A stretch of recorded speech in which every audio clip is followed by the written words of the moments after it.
আল্লাহ ডাক দিয়ে ও বন্ধু, এই 17 জায়গায় গুইরা গুইরা উম্মতের স্মরণ করছেন।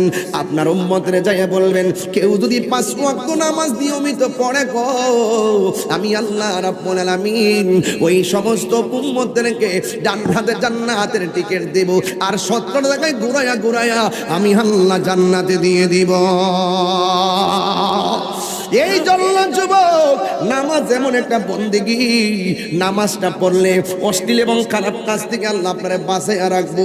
এই জন্য আমার নবী ওয়াফাতের সময় বললেন, নামাজ নামাজ নামাজ। যখন আমার নবীজি দুনিয়া থেকে বিদায় হয়ে যাবেন, ওই মুহূর্তে আজরাইলের ডাক দিয়া কয়, আজরাইল, ও আজরাইল, কিয়ামত পর্যন্ত যত আমার উম্মত হবে রে, ও আজরাইল, দরকার হয় সব উম্মতের আমল নামায় যত ধরনের কষ্ট হবে সব আমার দিয়া দিও, আমার উম্মতের মরণের কষ্ট দিও না।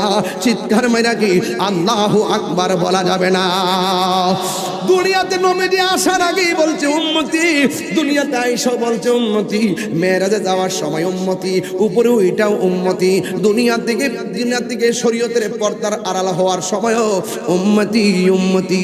নাই না, আমার নবী দুনিয়া থেকে শরীয়তের পর্দার আড়াল হয়ে গেছে।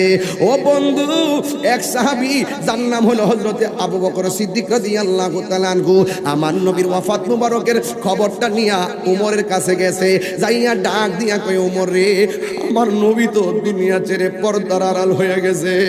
উমরের হাতের মধ্যে তলোয়ার নিয়া কয়, যে বলবি নবী চলে গেছে, আমি উমরের তলোয়ার দিয়ে তার কল্লা কাইটা ফেলামু, এটা মেনে নেওয়া যায় না। ও বন্ধু, আমার নবী দুনিয়াতে যাওয়ার আগে হযরতে মৌলা আলীকে বলছিলেন, আলী, আমি যখন মারা যাব, আমি যখন ইন্তিকাল করব, আমি যখন ইন্তিকাল করব, তুমি আলী আমাকে তোমার হাত দিয়ে গোসল করাইও। মৌলা আলী রাদিয়াল্লাহু তাআলা আনহু বলেন, আমার নবী আমাকে বলে গেছে নবীরে গোসল করাইবার জন্য, আমি নিজে নবীরে গোসল করাইতে গেলাম। আল্লাহু আকবার কোনা কি লাগে রে? আমার আজকে বুঝতে কষ্ট হইতেছে নাকি? আবার আমি কিন্তু ডানে বামে যাব না, সাবধান, বেশি লম্বা যে করব বিষয়টা এরকম না, তবে বোঝাইয়া দিয়া যায়। বন্ধু, মৌলা আলী রাদিয়াল্লাহু তাআলা আনহু বলেন, আমার সঙ্গে আর 2 জন সাহাবী ছিল, একজন হলো হযরতে ফজল ইবনে আব্বাস, 2 জনে আমার সঙ্গে গোসলে শরীক হয়েছে।